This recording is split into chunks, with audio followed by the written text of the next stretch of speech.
Vou tirar a foto. Vamos falar dessa caixa preta aqui então. Já que você falou dela, tirei a foto. Você citou aí a questão do voo, né, do Eduardo Campos. Disseram que aquele voo não foi gravado. Como é que é isso? Nós temos aí uma pane técnica no sistema da caixa preta. Isso pode acontecer normalmente?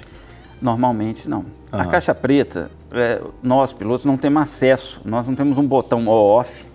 Hoje eu vou ligar ela, não, agora eu vou desligar ela. Nós não temos esse botão. A caixa preta, ela fica ligada o tempo todo. E dependendo do fabricante, ela continuamente mantém 30 minutos de gravação. Continuamente. Acabou aqueles 30, ela inicia de novo. 1, 2, 3, o tempo todo. E interessante frisar o seguinte, o pessoal... ela gravou a voz do piloto com a torre de comando. Gravou, correto. Mas ela também grava, que é mais importante na investigação de acidente, ela gravou o ambiente da cabine dos dois pilotos. Então, o que o piloto fala no rádio está gravado. Mas o que eu comento com o meu companheiro de voo fora do rádio, quando eu não estou acionando o controle, está gravado também. E ela capta alguns sons também. Algum barulho que faz na cabine, ela capta. Algum estouro. Ela consegue até, ela é tão sensível que consegue captar até um pouco do barulho do motor. Quando você acelera, ela capta. Fala, olha, ele acelerou. Então, é muito importante para a investigação de acidente a caixa preta. Você tem dois tipos. Você tem essa de voz, que grava a voz do piloto na cabine e a voz do rádio, mas você tem outra também, que grava dados do avião. Depois, se for possível, a gente vai mostrar uma outra foto aí, que tem as duas. Ela geralmente está na cauda do avião, que é uma... É essa foto aqui que você quer mostrar? É essa foto. Mostra aqui, Didi. Ela fica na cauda do avião. Isso. Geralmente eles deixam ela... Desculpa, eu passei a foto errada, perdão. Tá aqui, ó. Essa aqui, ó. Isso. É essa foto. Olha, nós temos as duas caixas pretas. Instalada lá, ó, lá no finalzinho. Põe o seu dedo em cima da caixa preta aqui, lá na cauda do avião. Lá na cauda do avião. Isso. Ó, lá na cauda, né? A caixa aqui, ó. A caixa preta de voz e a caixa preta de dados. Ela está interligada, ó, parte de flaps, que é o dispositivo que a gente usa aí para sustentador, parte de indicação de velocidade, e liga também a cabine lá, ó, dados do motor, instrumentação de motor, potência na hora que estava aplicada, temperatura de óleo, pressão de óleo, e é guardado lá nessa caixa.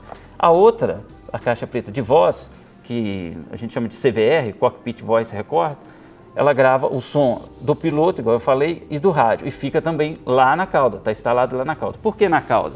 A probabilidade de, infelizmente, um acidente aéreo, é comprovado em fotos e tudo, é a cauda sobrar. Então, ela já está instalada lá atrás, para numa possível um incêndio, uma explosão, que se consiga pegar ela, porque ela é fator determinante numa investigação de acidente. Então, nós temos um telespectador, desculpa te interromper, dois que ligaram para saber informações. O Eriovaldo, aqui de BH, ele pergunta o seguinte: como é que funciona a comunicação entre torre e piloto? Porque não só nesse caso do Eduardo Campos, mas em muitos outros casos também, parece que a comunicação ela não é muito clara, né? E parece que é o trabalho do controlador de voo lá na torre é uma coisa bem difícil também.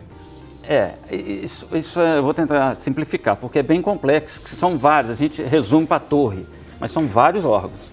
Você vai voar, você tem órgão que está te autorizando a acionar motores, outro que vai conduzir o seu táxi, a torre, por exemplo, ela autoriza pousos e decolagens. Ela é responsável só ao redor do aeródromo, as vizinhanças do aeródromo é a responsabilidade dela. A partir dali, você, por exemplo, Belo Horizonte, vamos decolar da Pampulha. Vou decolar com a torre, que ela é responsável pela circunvizinhança do aeroporto da Pampulha. Depois eu vou chamar o controle de Belo Horizonte, que está sediado lá em Confins. Ele vai me levar até 54 milhas, a 100 quilômetros afastado da Pampulha. Ali eu já vou chamar o Centro Brasília, que vai ser o órgão encarregado da minha rota. Quando eu chegar em São Paulo, eu vou repetir tudo de novo. Vou sair do centro para chamar o controle de aproximação São Paulo e a torre São Paulo para me pousar em Congonhas, por exemplo. É bem clara, a nossa fraseologia é bem clara. Tanto é que se você ouve a gravação de após acidentes, você é nítido, você vê, olha, eu solicito descer para nível de voo tal, e ela responde de lá. Igual foi mostrado na TV sobre o acidente do Eduardo Campos, de novo tocando assunto, o que ele estava falando? Que o piloto estava calmo durante a transmissão. O piloto ali, ele estava transmitindo ainda para o controle de São Paulo. Ele não estava lá no procedimento onde ocorreu o acidente, não. Ele ainda não estava com a base aérea de Santos. Ele estava com o controle de São Paulo. Então, que ele estava calmo durante o acidente. Não. Durante o acidente, não. Aquela hora que ele avisa que vai fazer tal procedimento no aeroporto, ele está ainda com controle de São Paulo, ele está aproximando de Santos. Então ele ainda não estava na região do acidente ainda. Isso. E quanto à clareza, né, conforme o telespectador está em dúvida, isso existe uma fraseologia padrão para a gente falar, tanto a gente quanto a torre. Dá um exemplo, por exemplo. Por exemplo, Torre Belo Horizonte, Papa Romeu Mike Lima Golf, que é o prefixo da aeronave que eu vou, solicita táxi. Aí ela vai responder, Papa Romeu Mike Lima Golf, está autorizado o táxi. Então, essas palavras são padrão. Quando eu chegar em São Paulo, em Foz do Iguaçu, em Manaus, isso é um padrão, uma fraseologia padrão. São a mesma sequência de palavras. Esse Papa Romeu que você falou é como se fosse a placa do carro. É, a identificação do carro, por exemplo. E entendi. Você não fala assim, e aí, Belo Horizonte, tudo bem? Como é que está o tempo aí hoje? Estou aproximando, estou 5 minutos fora da Pampulha, vou pousar aí. Esse tipo de conversa não tem. É muito simplificado também, porque a pessoa tem que atender vários voos. Vários voos. E manter uma fraseologia padrão, para evitar também o seguinte, a pessoa fala uma palavra parecida, né? E o controle entende outra coisa. Na fraseologia padrão não existe isso. São palavras específicas, determinadas para aquela situação de voo, para evitar essa confusão. Uma outra pergunta do Carlos, também aqui de Belo Horizonte, ele pergunta sobre escolas para aviação. Se aqui em Belo Horizonte tem escolas para aviação, né, onde pode-se ter essas informações? Olha, assim, de pronto, eu posso dizer, sem pesquisar em nada, você tem Divinópolis, você tem escola de aviação, Carlos Prates, o aeroporto de Carlos Prates você tem, Pará de Minas você tem, Conselheiro Lafayette, você tem escola de aviação, com escritório aqui na Pampulha, que faz o treinamento aqui em Belo Horizonte. Essas escolas são... Isso não tem nada a ver com a Força Aérea. Entendi. Eu sou um piloto da aviação executiva, eu sou um piloto civil, eu não sou militar. Entendi. Então, essa pessoa, no caso do telespectador, ele tem que se dirigir a essas escolas.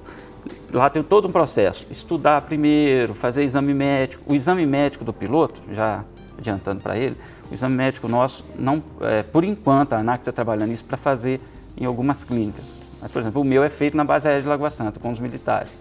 E o exame médico meu é 1 ano.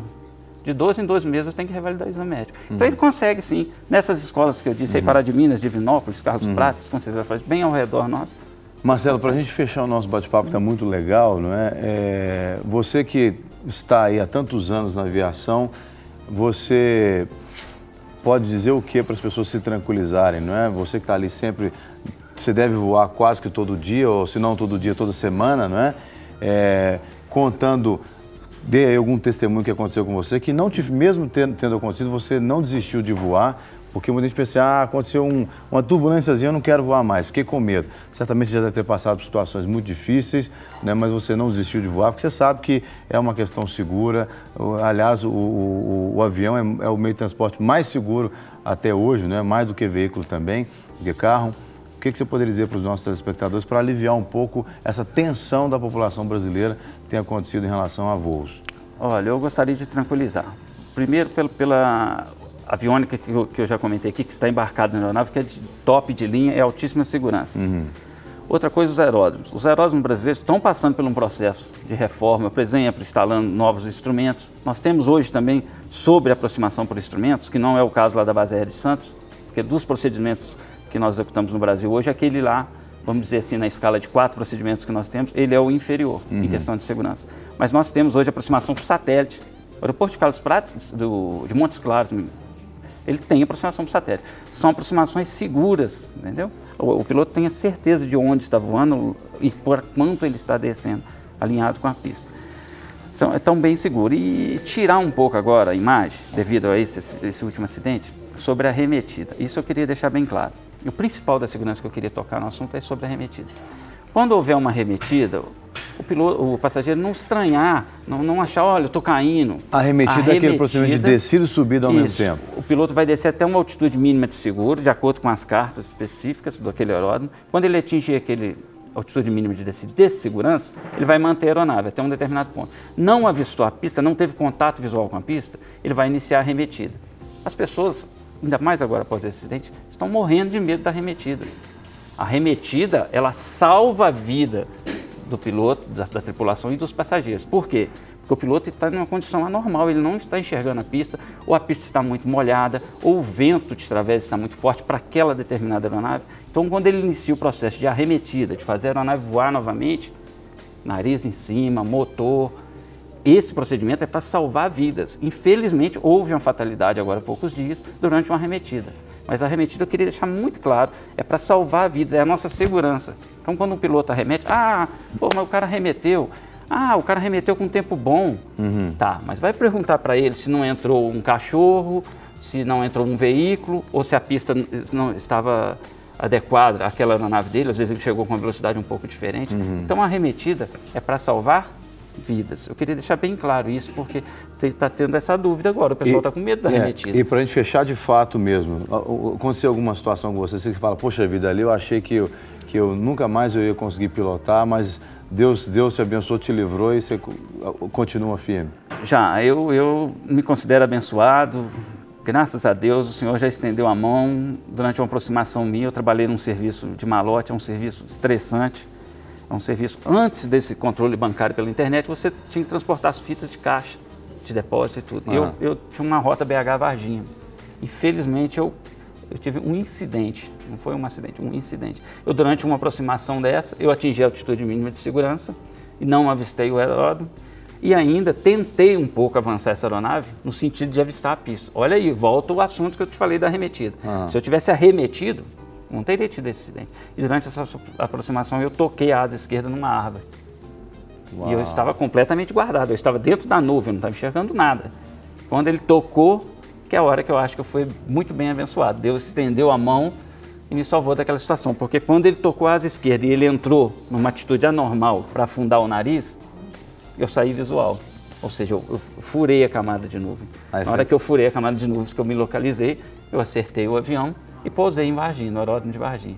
Então, isso foi um fator assim, foi um erro meu, eu assumo, porque o piloto deveria parar na altitude de segurança. Sim. Eu não parei. Eu tive essa intenção de forçar o pouso. Foi a falha humana. A arremetida salva vidas. Exatamente. Deixe o seu contato se alguém quiser saber mais informações a respeito. Eu tenho o meu e-mail. Quem tiver alguma dúvida pode passar um e-mail para mim, não tem problema. Na medida do possível, se eu estiver em casa, fora de voo, eu respondo. Esteves Pilot, Pilot em inglês, é como está na tela, estevespilot@gmail.com. Pode passar o e-mail que na medida do possível eu respondo as dúvidas. Tá bom. Tá? Obrigado, foi muito bom tê-lo conosco aqui. Deus te abençoe e continue voando alto, viu? Amém.